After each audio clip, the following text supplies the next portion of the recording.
just had a great back workout. Gonna go home, eat some food, and then it's work time. So this is my morning, and yeah, had a great back workout. Been trying to plan my workouts a bit before I actually go to the gym, so I'm not like on my phone looking up shit to do or like exercises and like how to properly do them. So I've been trying to do it in advance, and I find when you actually plan it out, it makes going to the gym way easier because you actually like have a schedule. You know what you're gonna be doing. You're not just sitting there like walking in circles like an idiot or like just thinking you look like an idiot, because you never do. But just walking around being like, so what should I do now? But if you actually make a plan, it makes it so much nicer, and you know exactly what you're there to do, and you go and kill it. And that's exactly what I did. It's about 9 o'clock, so on schedule. It's time to go ride some ponies.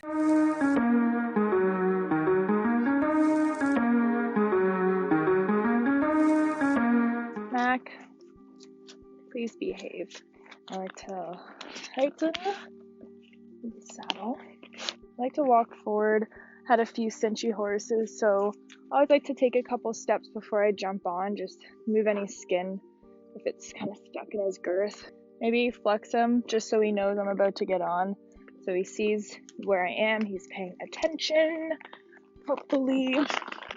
And I want him to stand when I get on, and he's doing really good, but yesterday I was probably at it for like 5 minutes of flexing him until he stood. And I mean, he's just not even looking, so I might just flex him, get him thinking about me, not horses. But literally, he's standing, I'm just gonna sit. He decided to take a step that I did not ask him for, so I'll flex him. And then we stand, wait a second, let him think about it. And I do have a video where I explain it a bit more, but really I like to make him decide to stop. I'm not, whoa, I'm just literally loose rein. It's his decision to stand, because every time he walks forward, he gets put in a flex until he stands, and that's not overly comfortable for them. So by him realizing, oh, standing is a much better option. See, he's like, oh, I know how to walk forward, I'll walk forward, flex, and then he's like, fine. I like to start my ride, just let him realize we're about to work, so I don't rush into my rides. It's just, okay, let's walk for a minute, work on a couple things, maybe sidestep him as I walk, move him over, listening to my leg and hand, turn him in, go the other way, so I might step over, open my outside leg, push on my inside hand, get him to step over, move that way. And I really like doing that. I had a bit of issues last weekend at Mark and Bill's place. He actually had a really good run, but then our first barrel, it was slowly just kind of progressing worse. Like it was like one little small thing, and then I didn't do any expos with him, and it just kind of by Sunday was not like the nicest first barrel and got in way too tight. So I'm going back to split reins, because I find when horses get too tight going in, you can't lift them off. Like, we have to keep our proper form and keeping them moving forward and fluid. So he kind of wanted to cut in his turns. So what that means is that he's kind of blocking me off in the midsection. So what I am doing with my split reins now to help correct that is I'm just gonna almost like keep pulling to my hip, looking around my turn and getting my inside foot on him anytime I feel him get bracy. So here he's doing pretty good. Like, and this is all I really want my approach to my first barrel to be like. I don't want to have to go up and then down. Like, I want our turns to be as fluid as possible. So like I said, if I'm going up here, I don't want my hand to make any drastic changes. I want to get up here, adjust for my turn, look around. I mean, he's still not focused yet, but look around and get him to come around. And I set up these 3 barrels really small just to kind of work like all lefts, all right. So I'll go up here, my hand doesn't change. I just kind of pull here, I look around, and we start the turn. So I've been working on this. I worked on it yesterday, and I'm working on it today as well. So right here, he wants to almost step into the right. And that's exactly what happened in my run, is that we went down the alley, and it was like a magnet pulling him to the first barrel. And so yeah, I just want to be able to do stuff, and Daniel Campbell talks about it, where you should be able to like almost keep your hand on your hip, like in your pocket, and get them to do a tight circle like this, or get them to go straight like this without changing your hand at all. And this is me coming back to basics. Like, I ride him a lot in my gaming reins and ride a lot one-handed, which is, I think, great. But at the same time, once in a while, you just gotta go back to basics. And he wants to get, like I said, just a little stiff and not super consistent right hand turns. Like, he steps out, steps in, blah, blah, blah. Like, it's just not nice and smooth. So by using the game or my split reins, I'm able to be more consistent with myself and get him to be more consistent, hopefully, with himself. So it's all about really thinking of them following their nose. Like, you don't want overbent, you just want them following their nose. And right here, he wants to drift out. He wants to drift towards the camera. So like outside rein, pretty much counter arcing.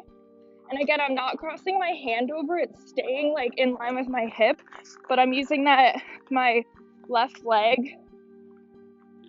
and opening my right hand to give him that space to come in. Like, I'm giving him every opportunity to basically not drift out and do what I want. So here, my outside reins on, outside foot, pushing him forward. There, that was better. So maybe we'll continue on. Maybe do a figure eight. I like figure eight. So again, I don't really change a whole lot. Like, when I go straight to the figure eight, it's like my body's already in a position for the new turn. So again, I'll show an example. So here, like, figure eights will be good for him because, like I said, he wants to drift out. So when I have to use that outside rein to change direction, it's just really good. So here I'm gonna straighten up, open that hand, get this foot, get that shape, and then let him come around. I hope that makes sense so you can like see that. So here I'm gonna straighten him up, open this hand, straighten him up, push him forward, have that shape, and then let him come around. So here, straighten him up, let him come forward, has that shape, let him come around. Open it up, get him forward, get that shape, let him come around. And see how like you're just teaching him the straight lines, the shape, and then opening this hand and getting him to respect that open hand. Because when we go to a turn, we're gonna, like, to me anyways, I'm gonna open this hand. I'm gonna open that inside and let him come around.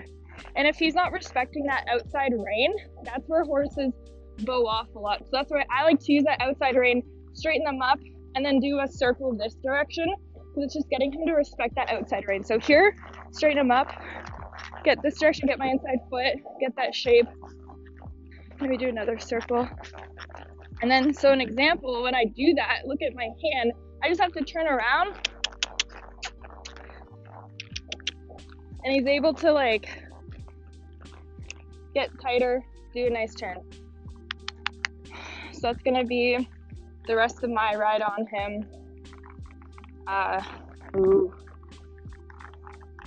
Back up. Ooh. Good boy. So, yeah. Gonna do it at a lope as well. Same thing, keep my hands square. So, good job, buddy. So we got everyone rode. Did Mac, did Junior, got some nice videos of them, then rode Lonnie.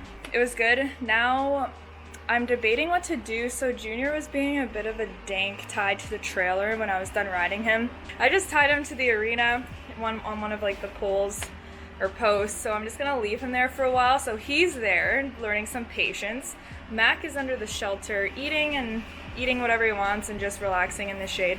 Lonnie's inside, and I think I'm just gonna clean out the stalls and leave her in just because it's pretty hot out and she needs to eat as well. Like, I don't want her wasting energy trying to find food and eat grass, so I'm just gonna leave her in as well.